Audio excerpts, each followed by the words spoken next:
નમસ્કાર દર્શક મિત્રો, આપ જોઈ રહ્યા છો અરવલ્લી ન્યૂઝ। અરવલ્લી જિલ્લામાં સ્થાનિક સ્વરાજની ચૂંટણી શાંતિપૂર્ણ માહોલમાં સફળતાપૂર્વક પૂર્ણ થઈ છે। જિલ્લામાં જિલ્લા પંચાયતની 30 બેઠકો, 8 તાલુકા પંચાયતની 146 બેઠકો તેમજ મોડાસા અને બાયડ નગરપાલિકાની કુલ 42 બેઠકો માટે મતદાન યોજાયું હતું। ગરમીના તાપ વચ્ચે પણ મતદારોમાં ભારે ઉત્સાહ જોવા મળ્યો હતો અને લોકશાહી પ્રત્યેની જાગૃતિ સ્પષ્ટ દેખાઈ હતી। જિલ્લા પંચાયત બેઠકો પર 63.97% મતદાન નોંધાયું, જ્યારે મોડાસા નગરપાલિકામાં 65.38% અને બાયડ નગરપાલિકામાં 67.26% મતદાન યોજાયું હતું। 8 તાલુકા પંચાયતોની બેઠક પર સરેરાશ 64.31% મતદાન નોંધાયું છે। મતદાન પૂર્ણ થયા બાદ ઉમેદવારોએ મતદારોનો આભાર વ્યક્ત કર્યો હતો। સમગ્ર પ્રક્રિયા દરમિયાન શાંતિપૂર્ણ અને વ્યવસ્થાનો માહોલ જળવાઈ રહેતા તંત્રએ પણ સંતોષ વ્યક્ત કર્યો છે। વૈભવ રાઠોડ, અરવલ્લી ન્યૂઝ, મોડાસા। હું ગ્રીમા નિલેશભાઈ કડિયા, વોર્ડ નંબર 6 ના ભારતીય જનતા પાર્ટીનો ઉમેદવાર છું। આજ સવારથી સાંજ સુધી શાંતિપૂર્ણ મતદાન થયેલ છે।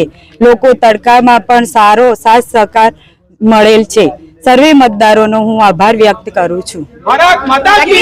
આજે મોડાસા નગરપાલિકાના વોર્ડ નંબર 1 થી વોર્ડ નંબર 9 ની ચૂંટણી યોજવામાં આવી હતી।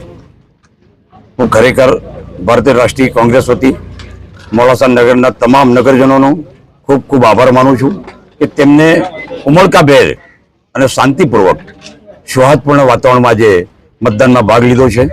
ભાઈચારાની ખરેખર લોકોએ આજે મિસાલ ઊભી કરી છે અને ખાસ કરીને હું જે વોર્ડના સભ્ય તરીકે મેં મારી ઉમેદવારી મારા ભારતીય રાષ્ટ્રીય કોંગ્રેસના 4 ઉમેદવારો સાથે નોંધાવી હતી, એ વોર્ડ નંબર 7ના પણ તમામ મતદારો, ભાઈ બહેનો, મિત્રો, શુભેચ્છકોનો મિત્રોનો પણ હું મારા હૃદયના અંતરાત્માથી એમનો આભાર માનું છું કે તેમને બહુ ઉમળકાભેર કોઈ પણ વ્યક્તિની શેમાં આવ્યા વગર, કોઈ પણ વ્યક્તિના દબાણમાં આવ્યા વગર નિર્ભયતાથી જે મતદાન કર્યું છે તે બદલ હું એમનો અંતરાત્માથી હું આભાર માનું છું।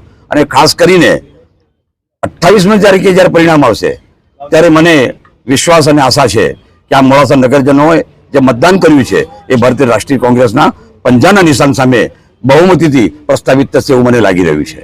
અને ચૂંટણી પંચને પણ કહેવા માંગુ છું, અને આ મતદાર યાદી જે પ્રસિદ્ધ કરવામાં આવી હતી એમાં SIR વખતે અને ત્યાર પછી જે નવીન મતદારો જે દાખલ કરવામાં આવ્યા હતા ફોર્મ નંબર 6 ભરીને, પણ આજે અનેક ફરિયાદો એવી મળી છે કે જે લોકો પાસે ચૂંટણી કાર્ડ હતા, જે લોકોના મતદાર યાદીમાં SIRમાં નામ આવી ગયા હતા નવીન 6 નંબરોના, એમના નામો આજે મતદાર યાદીમાંથી બાકાત કરવામાં આવ્યા હતા। અને એમાં પણ ખાસ કરીને જે મુસ્લિમ સમાજના વિસ્તારો હતા એમાંથી કેમ આ ચૂંટણી આયોગ કેના દબાણ હેઠળ આ કામ કરી રહ્યું છે?